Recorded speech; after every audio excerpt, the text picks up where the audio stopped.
राज्यातील सरपंच संघटनांकडून संतोष देशमुखांच्या हत्येच्या निषेधार्थ आजपासून कामबंद आंदोलन। ग्रामपंचायतींसमोर काळ्या फिती बांधून आंदोलन करणार।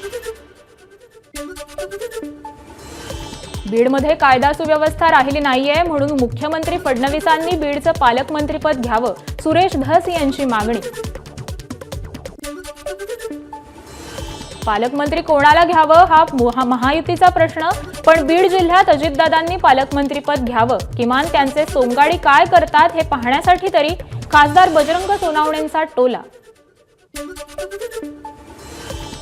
संतोष देशमुखांचे भाऊ धनंजय देशमुखांनी घेतली बीडच्या पोलीस अधीक्षकांची भेट। वाल्मिक कराड यांच्या पत्नीचा तपास सुरू असून ती त्यांची दुसरी पत्नी असल्याचा धनंजय देशमुखांचा दावा। वाल्मिक कराडाला पोलिसांची मदत आहे का याची माहिती घेणं सुरू आहे। बीडचे पोलीस अधीक्षक नवनीत कौवत यांची माहिती।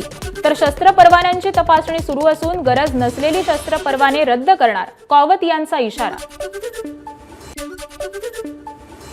केंद्रीय मंत्री रामदास आठवलेंनी घेतली आंबेडकरी चळवळीतील नेते विजय वाकोडेंच्या कुटुंबियांची भेट। तसंच सोमनाथ सूर्यवंशीच्या कुटुंबियांचीही घेतली सांत्वनपर भेट। सोमनाथ सूर्यवंशीच्या कुटुंबियांना रिपोर्टकडून 5 लाखांची मदत, रामदास आठवलेंकडून घोषणा। तर वाकोडेंचं स्मारक उभारण्यासाठी मनपाने जागा द्यावी, आठवलेंची मागणी।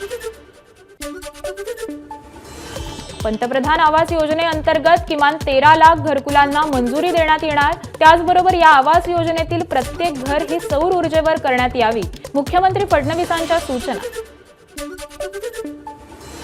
सरसकट कर्जमाफीसाठी इतर मागण्यांसाठी अमरावतीमध्ये शेतकऱ्यांचं आंदोलन। चांदूर बाजार तहसील कार्यालयावर धडक देत तहसीलदारांमार्फत मुख्यमंत्र्यांना निवेदन देणार। 7 जानेवारीला हिंदू मेंढपाळ बांधवांसाठी अमरावतीत आंदोलन। चराईसाठी जागा नाही, त्यामुळे मेंढपाळ मोठं नुकसान होतंय, बच्चू कडूंची घोषणा।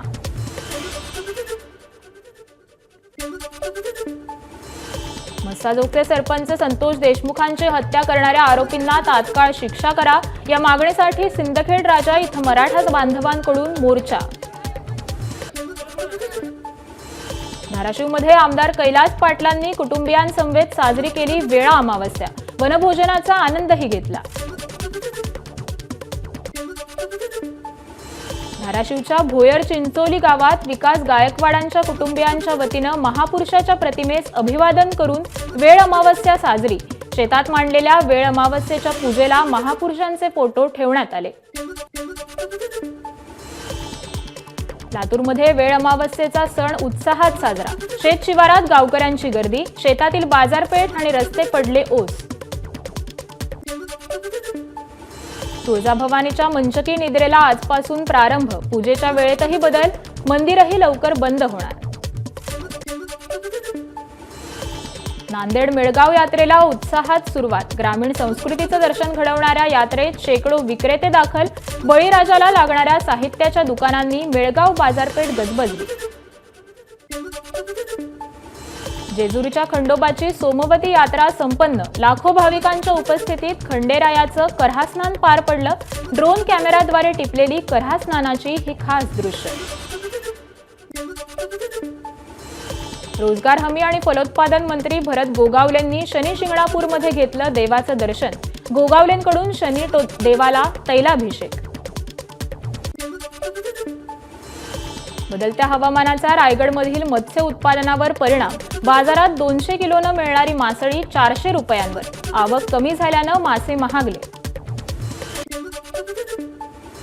अलिबागमध्ये मासे खरेदीसाठी पर्यटकांची लगबग। मच्छी मार्केट परिसरात मासे खरेदीसाठी भारतीय आणि तसेच परदेशी पर्यटकांची मोठी गर्दी।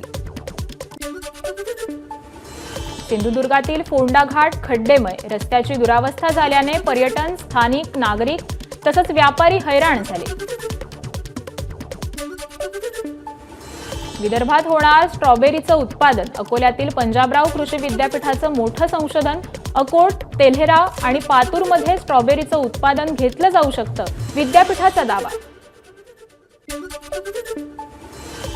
जळगावच्या धरणगावमध्ये नगरपालिकेनं टपरीधारक आणि फेरीवाल्यांवर कारवाई करत अतिक्रमण हटवलं। त्यानंतर टपरीधारक आणि फेरीवाल्यांची पर्यायी जागा उपलब्ध करून देण्याची मागणी, अन्यथा रास्ता रोकोचा इशारा।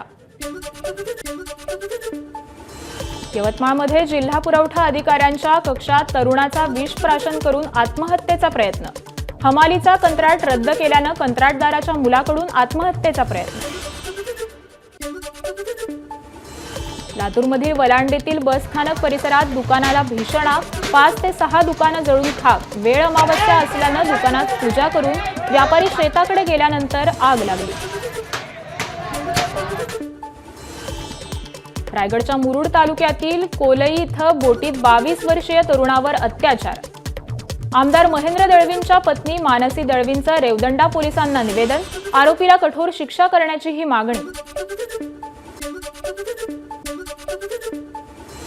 जालन्यात व्यापाऱ्याची 12.5 लाखांची बॅग लंपास करणाऱ्या आरोपीला सीसीटीव्हीच्या आधारे अटक. 5 लाखांची रोकड आणि 1 लाखांचे सोन्याचे दागिने देखील जप्त.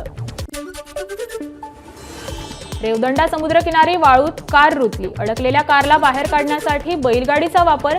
समुद्रकिनाऱ्यावर कार चालवण्यास बंदी असतानाही पर्यटकांकडून नियमांचं उल्लंघन. यवतमाळमध्ये रेड्यांची तस्करी करणाऱ्या वाहनांसह 5 जणांना अटक. आरोपीकडून 28,58,000चा मुद्देमाल जप्त. कारवाईनंतर 22 रेड्यांची सुटका. एबीपी माझा, उघडा डोळे बघा नीट.